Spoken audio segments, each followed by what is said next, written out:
My brother looked across the table at my son, squinting like he was trying to read something written on Jace's forehead. He gave this dry little laugh and said, "He looks so soft. No man in his life, huh?" His wife Candace didn't even pretend to be subtle. She chuckled, lifted her wine glass, and added, "He'll probably grow up to do nails or something." Everyone at the table went quiet, except them. I felt my breath catch. I didn't say anything right away. My fingers tightened around the edge of my plate, and for a second, I wasn't even sure I could get the words out if I tried. Jace looked up. He'd been spreading butter on his cornbread, quiet, focused, polite as ever. He paused for a moment. No panic, no frown, just stillness. Then he looked directly at them and said, "That's okay. I'll hire people like you someday to clean my office floor." That's when everything changed. Let me tell you something about my son. His name is Jace. He's 11. He loves reading, building things, asking a million questions, and helping me in the kitchen. He's not loud. He doesn't talk just to hear himself talk. But when he speaks, people listen. And when he said that sentence, clear, calm, not even trying to be clever, it felt like the whole air shifted. It's not easy raising a boy by yourself. I don't need sympathy, but I won't pretend it's been easy either. My name's Selena. I'm 38, single mom since Jace was 4. I live in Atlanta, and everything I've done, from picking up extra shifts to learning how to fix the damn sink myself, has been for him. I've tried to give him a world that tells him he can be kind and strong, gentle and powerful. But not everyone sees it that way, especially not people like Darren, my older brother. To him, softness is weakness. If a boy isn't loud, aggressive, and obsessed with football, something must be wrong. And Candace? She's his echo. Whatever Darren says, she repeats, just a little meaner, just a little sharper. This was the first family dinner we'd had in almost 2 years. Things had been rocky between us since the divorce. Darren thought I should have fought harder to keep the marriage together, as if staying with a man who never showed up for us was the moral high ground. But I'd decided long ago my son wasn't going to learn manhood from someone who disappeared when things got hard. Still, it was Thanksgiving. Jace had been asking if we could see Uncle Darren. I thought maybe, just maybe, we could get through one meal. That was before the comments, before the judgment, before I saw my little boy become a man in the space of 5 words. When Jace made that statement, when he said he'd hire people like them to clean his office floor, it wasn't just a clapback. It wasn't sass. It was clarity. He knew exactly who he was, and he knew he didn't need to perform toughness to prove it. In that moment, I didn't need to defend him. He did it himself. And I watched as my brother, this man who always thought he was the alpha in every room, sat in stunned silence. For once, he had nothing to say. Candace looked down into her wine like maybe it could give her an escape. It only took one sentence from my son to remind me. Softness isn't weakness. It's strength under control. It's power that doesn't need to roar to be respected. That night, something shifted. Not just in the room, but in me. And I realized the man I'd been told my son needed to become had nothing on the man he was already becoming. And that's where this story really begins. The morning of Thanksgiving started like most holidays do for me, early, busy, and a little bit overwhelming. The sun hadn't even come up when I slid the turkey into the oven. Jace stood on a stool beside me, humming to himself as he chopped celery for the stuffing. He wore an apron 3 sizes too big, but insisted on doing everything himself.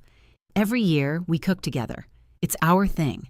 Just me and him, in a warm kitchen that smells like cinnamon and rosemary, with music playing low in the background. I glanced at him while he carefully added chopped onions to the pan, his brow furrowed like he was diffusing a bomb. "Want to take a break?" I asked. "Nope. I'm sous chef. You said I'm in charge of flavor today," he said proudly, his eyes never leaving the cutting board. Moments like that make the chaos worth it. It's been just the 2 of us for a long time now. I got divorced when Jace was 4, and since then, it's been one long string of balancing acts. Work, parenting, bills, emotional exhaustion, trying to stay soft and strong at the same time. Some days I nailed it. Other days I just showed up and hoped it was enough. But I never stopped trying. Raising Jace has been the greatest responsibility of my life. I decided early on that I would not raise him with fear or shame. I wanted him to be proud of who he is, to trust his emotions, and to lead with kindness even when the world taught boys to do the opposite. That choice came with pushback. People think if you don't teach a boy to bark and growl, he won't survive out there. I chose to teach mine how to think, how to speak, and how to know his worth so deeply that no one else could define it for him. I didn't invite my brother Darren and his wife Candace until the last minute. I almost didn't invite them at all. But Jace had asked about them the week before, and I could see it mattered to him. He missed his cousins. He remembered family gatherings from before things fell apart, when his dad was still around, when Darren used to joke with him and show him how to tie a tie. I wanted to believe we could recreate a little of that, even if just for one day. So I called Darren. He didn't sound surprised. He said, "About time," and told me they'd be there by 4. No apology for the missed birthdays or Christmases. No mention of the ugly things he said during the divorce. Just see you then, like nothing had happened. That's how Darren works. He lives in the center of his own world. If you want to stay in it, you orbit around him. I'd spent years learning how to step out of that gravity. Still, I cleaned the house, made too many side dishes, and even baked 2 pies from scratch. I told myself it was for Jace, but if I'm honest, a part of me wanted things to go well. I wanted peace, even if it was temporary. I wanted to believe we could be family without having to pretend I hadn't changed. By the time Darren and Candace pulled up in their SUV, the table was set. The house smelled like butter and brown sugar, and Jace was running to the front door in socked feet to greet them. "Hi, Uncle Darren, Auntie Candace." They smiled, handed me a bottle of wine, and started peeling off coats like it was just another Thursday. Candace complimented the table decor. Darren slapped Jace's shoulder and said, "Getting tall, little man," before walking into the living room like he owned the place. I stayed in the kitchen, finishing up the mashed potatoes and watching the clock. My heart was already racing. I hadn't even sat down yet, but I felt like I was bracing for something. It's like when you know a storm is coming, and even though the sky's still blue, the air is too quiet. Dinner was served at 5. I said a short prayer before we started eating, Jace sitting next to me, still beaming from how proud he was of his stuffing. Everyone complimented the food. There was small talk. Weather, gas prices, sports. Then, just as Jace reached across the table to grab another roll, Darren narrowed his eyes at him. That's when he said it. "He looks so soft. No man in his life, huh?" The words hit harder than they should have. Maybe because I saw it coming, but hoped I was wrong.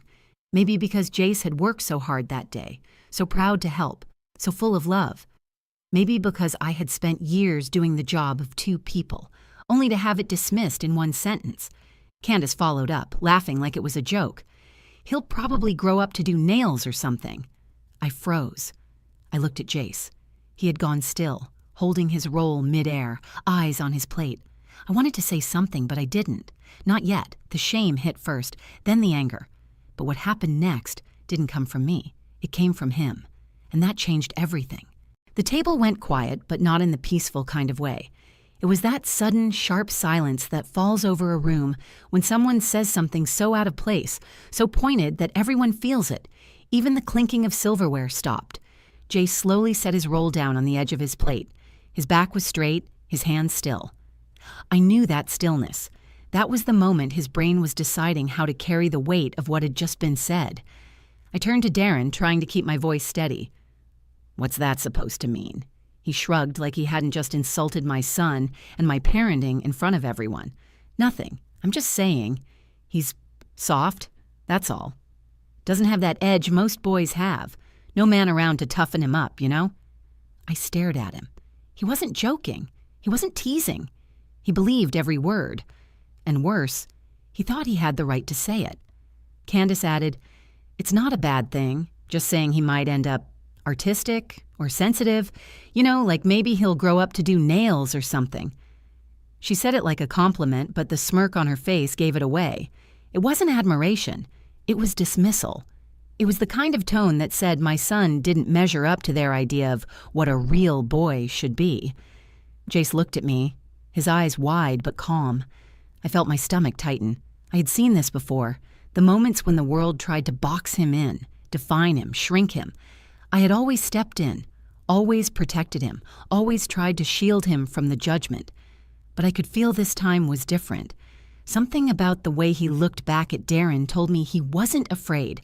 I opened my mouth, ready to push back, but something stopped me. It wasn't fear of confrontation. I had stood my ground before. It was the look on Jace's face. There was no panic there, no confusion, only clarity. He wasn't shrinking, he was thinking. Darren reached for another slice of turkey, completely unbothered. It's just weird. You know, back in the day, if a boy acted like that, the men would straighten him out. Teach him how to act, that's all I'm saying. You think he needs to be straightened out? I asked, my voice rising. I wasn't angry because he said it. I was angry because he believed it, because he saw softness and assumed it meant something was wrong, because he looked at my son and saw a problem instead of a person. Darren gave this half smile like I was being too sensitive. I'm not trying to offend you, Selena. I'm just saying what everybody else is thinking. He's a nice kid, sure, but he's too gentle. You baby him. That's going to come back to bite him someday. I looked at Jace again. His fork was still in his hand, untouched. His gaze was locked on Darren, quiet and steady. Then he did something that surprised me. He set down his fork, folded his hands in his lap, and turned directly toward them. Before he said a word, the whole room felt heavier, like even the air was waiting. It wasn't just about Darren anymore. It wasn't about a single comment or even the insult. It was about years of hearing the same message over and over again, that boys had to be loud, rough, unfeeling to be taken seriously. That strength had to look a certain way, that if you didn't match the mold, you didn't matter. I'd heard it when I told people I was raising Jace alone, and they asked if I was worried about how he'd turn out without a father. I'd heard it when teachers told me he was too quiet, too reserved, not assertive enough. I'd heard it when other moms suggested he needed male influence, like he was broken. This was the moment I always feared, the moment someone would say it to his face, the moment the world would try to tell him he wasn't enough. I felt every muscle in my body tense. I was ready to step in, to shut it down, to defend him the way I always had, but Jace beat me to it. He didn't raise his voice. He didn't stammer. He didn't ask me what to say or look for permission. He looked Darren dead in the eye and said, "That's okay. I'll hire people like you someday to clean my office floor." That's all. One sentence, quiet, measured, deadly accurate. The silence that followed wasn't like before. It was heavier, more final, like something had just snapped into place and no one knew how to respond. Darren blinked. Candace stared at him, then at Jace. Her mouth opened like she wanted to say something, but nothing came out. I didn't move. I didn't speak. I was still caught between the sting of what had just happened and the weight of what my son had just done. He hadn't defended himself with aggression. He hadn't insulted them back. He had told the truth, and he had done it without raising his voice. Right then, I realized something that would stay with me forever. My son wasn't soft, he was solid, and they couldn't handle it. I hadn't prepared for that moment, but somehow Jace had. When he looked at my brother and said, "I'll hire people like you someday to clean my office floor," it wasn't said with spite or sass. It wasn't loud. It was controlled, calm, and exact. He didn't say it to hurt Darren. He said it because it was true. And somehow, that made it cut even deeper. Afterward, no one spoke. Not right away. Darren froze mid-chew, blinking as if he couldn't decide whether he'd just been insulted or taught something. Candace looked at Jace like he'd spoken a different language, one she didn't understand but somehow still felt wounded by. I looked at my son, and for a second, I forgot we were sitting at my dining room table. All I could see was this quiet, powerful kid who had taken control of a moment that was never supposed to belong to him. He didn't raise his voice, but he shifted the entire room. That silence wasn't just shock. It was recognition. He had taken their insult and handed it back with elegance. He didn't match their cruelty. He eclipsed it. That was the moment everything changed, not just in the room, but in me. For years, I'd been moving through motherhood with this low hum of guilt in the background. I never said it out loud, but it lived in me. This question I could never completely shake. Was I enough? Raising a black boy alone in a world that already sees him through a distorted lens, I carried that weight every single day. No matter how many books I read, how many school conferences I attended, how many affirmations I whispered into his ear before bed, that question stayed with me. Would my love be enough to shape him? To prepare him? I'd held my breath for so long, waiting for proof I couldn't name. And here it was, sitting in front of me, in a too-big sweater, with his hands still calmly folded on his napkin. Jace didn't need me to jump in and rescue him. He didn't shrink under pressure or falter in the face of judgment. He had spoken up for himself, not out of arrogance, but out of quiet certainty. He knew who he was, and no one, especially not a man clinging to outdated ideas of masculinity, was going to rewrite that. I felt something release in my chest, something I didn't even realize I'd been holding on to. Darren finally cleared his throat. "Well, he's got some mouth on him, huh?" He chuckled once, dry and uncomfortable, like the sound had nowhere to land. "He's got clarity," I said, still looking at Jace. "That's more than most grown men can say." Darren didn't respond. He picked at the food on his plate, suddenly more interested in the mashed potatoes than the conversation. Candace sat back in her chair, arms crossed, lips pressed together like she'd swallowed her next comment and didn't like the taste of it. The room stayed quiet after that, but it wasn't awkward. It was settled. The power dynamic had shifted, and no one wanted to admit it out loud. After dinner, I stood in the kitchen loading dishes while Jace dried them beside me. He hadn't said a word about what happened. He just hummed along to the music playing from my phone, like it was any other night. Like he hadn't just dismantled generations of toxic thinking in less than a minute. I handed him a plate. "Where did that come from?" He shrugged, drying it carefully before setting it on the rack. "What do you mean?" "What you said to Uncle Darren." "How did you know to say that?"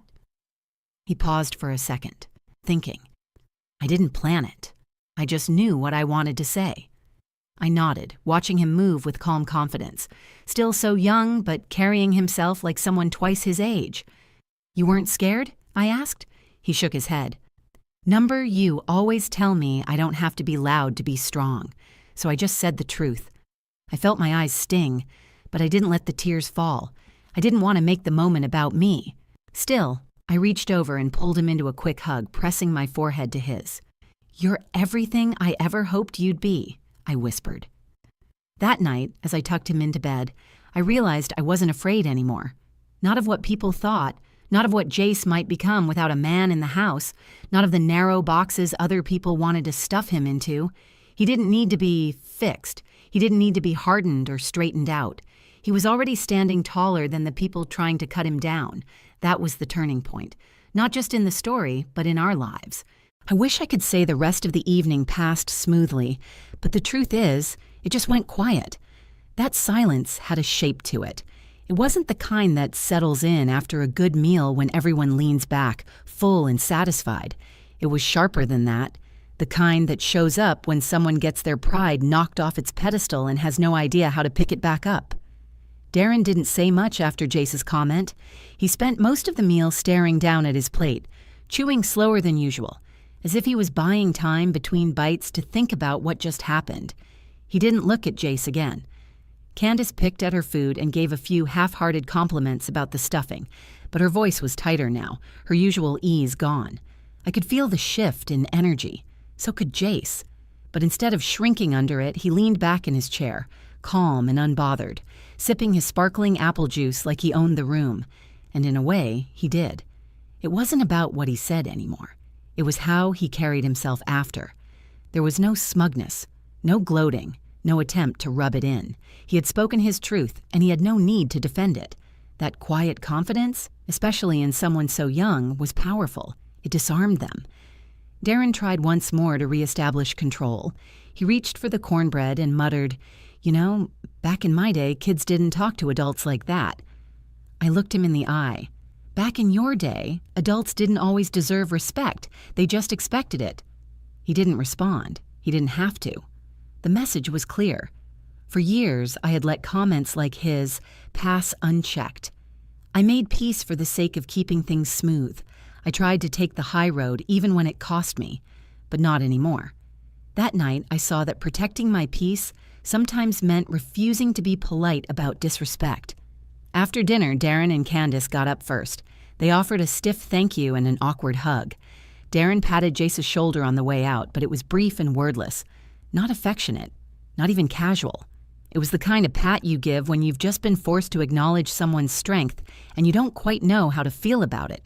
Jace didn't flinch. He didn't even rise. He just nodded. I stood at the door as they walked to their car. The porch light buzzed above me, and for the first time in years, I didn't feel smaller when Darren turned his back. I felt taller. When I came back inside, Jace had started clearing the table without being asked. He stacked plates, gathered silverware, and brought everything to the sink in quiet rhythm.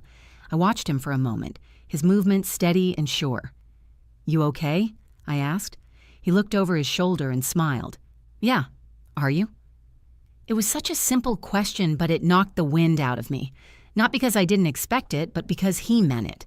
Because in that one question, I could feel how much he understood. He wasn't just asking about my day. He was asking if I was okay with what had happened, with how they treated me, with how they treated him. "I am," I said. "Now more than ever." He nodded and turned back to the dishes. I walked over, took a towel, and dried while he washed. We didn't need to talk much after that. The peace between us said everything. Later that night, I sat on the edge of his bed, tucking him in like I always do. He pulled the blanket up under his chin and yawned. "I know I talk a lot about being kind," I said, "and about using your words. Yeah. You always say I don't have to fight people to prove I'm strong. I do. But I want you to know something else. What you said tonight, that was strength. You didn't hurt anyone. You just told the truth, clearly and calmly. That's rare, Jace. That's leadership." He smiled, sleepy but proud. I wasn't scared. I just knew I didn't want to let it go. "That's called self-respect," I said. "You don't ever have to let something go if it feels wrong to you. You stood up not just for yourself, but for the kind of man you want to be, and I couldn't be more proud." His eyes drifted closed before I finished the sentence. I turned out the light and closed his door gently. As I stood in the hallway, I felt it again, that quiet shift inside me. For so long, I'd been preparing him for the world, hoping I was doing enough. That night, I saw the proof with my own eyes. He didn't need to bark to be heard. He didn't need fists to hold power. He knew himself, and he spoke from that place. And in doing so, he reminded me of something I hadn't felt in years. We weren't just surviving anymore. We were winning. The next morning, the house was quiet. The dishes were done, the leftovers packed, and the holiday decorations still sat untouched in the hallway. I stood at the kitchen sink with a mug of coffee in my hand, staring out the window. The backyard was still. No wind, no birds, just sunlight creeping over the fence and hitting the grass in long, golden lines. I kept thinking about the night before, the words, the silence, the way my son had shifted the entire atmosphere with a single sentence, and how, in that moment, something inside me had finally let go of the guilt I had been carrying for years. People had always questioned my decision to raise Jace on my own. Some of them were subtle. Others were not. I had been told a boy needs a man to teach him how to be one, that I was setting him up for failure, that he would be weak, confused, software. It didn't matter how hard I worked, how consistent I was, or how much love I gave.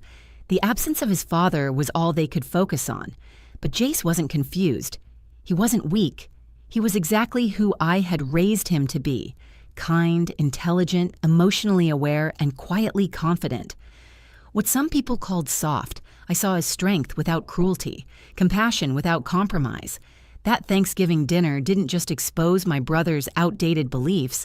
It gave me something I didn't even know I needed. It gave me proof. Not that I was a perfect parent, I'm far from it, but that I had made the right choices for my son, that my instincts had been right all along, that I didn't need to explain or justify my parenting to anyone. I heard footsteps coming down the hall. Jace padded into the kitchen in his pajamas, hair tousled, rubbing his eyes. He looked up at me and smiled. "Morning," he said. "Morning," I replied. "How'd you sleep?" "Good. Are they gone?" I nodded. "They left right after dinner." He sat at the table, still waking up. Still unaware of the impact he had made, he reached for a leftover roll and took a bite without saying a word. I watched him for a moment before walking over and sitting across from him. "You know," I said, "what you did last night, that meant a lot to me." He glanced up. "What do you mean?" "You stood up for yourself, and for me. You didn't let them define you. You didn't let them talk down to you." He shrugged. "They were being rude. I didn't like it." "You didn't just not like it. You responded with truth, with confidence. That's a rare thing." He gave a small smile, one corner of his mouth lifting. "I learned that from you." I felt tears rise behind my eyes, but I blinked them back. "I've been worried," I admitted. "Not about who you are, but about the world, about how it would treat you. I've tried so hard to give you everything I could, but sometimes I've wondered if it was enough." "It is," he said, like it was the easiest answer in the world. "I know who I am. You taught me that." We sat there for a moment, just breathing the same quiet morning air, connected by something deeper than words. That day, I realized something I wish more parents, especially single moms, could hear and believe. Strength doesn't come from force. It doesn't come from fear. It doesn't come from fitting into someone else's idea of who you should be. It comes from knowing yourself, trusting your voice, and staying rooted in love when the world tries to pull you away from it. Jace wasn't lacking anything. He didn't need to be hardened. He didn't need to be tested. He didn't need a man in the house to validate who he was becoming. He needed support. He needed safety. He needed space to grow into himself. And he had all of that. I used to think I was doing this alone, but I wasn't. I had him, and he had me. We were building something real together, not perfect, but whole. Later that week, I got a message from Candace. No apology, just a short line. "Thanks for dinner." I didn't reply. There was nothing left to say. What mattered was that my son walked into that dinner confident and walked out respected. Not because someone gave him permission, but because he took up space without asking. He spoke the truth and left it there. He didn't follow it with excuses or laughter. He didn't flinch when the air got heavy. He stood still. And in that stillness, he taught me something I'll never forget. Raising a good man doesn't come from shouting, discipline, or dominance. It comes from love, presence, and belief. And that's what we're building. One quiet, powerful day at a time. If this story resonated with you, if it made you think about family, identity, or the quiet strength our children can carry, like this video, share it with someone who needs to hear it, and let me know your thoughts in the comments. Have you ever had a moment where someone underestimated you or your child, and you proved them wrong without saying a word too loud? I'd love to hear your story. And if you want more real, honest stories like this, subscribe to the channel and hit that notification bell so you never miss one. Thank you for spending this time with me. Until next time, stay grounded, stay kind, and never let anyone define who you or your child can be.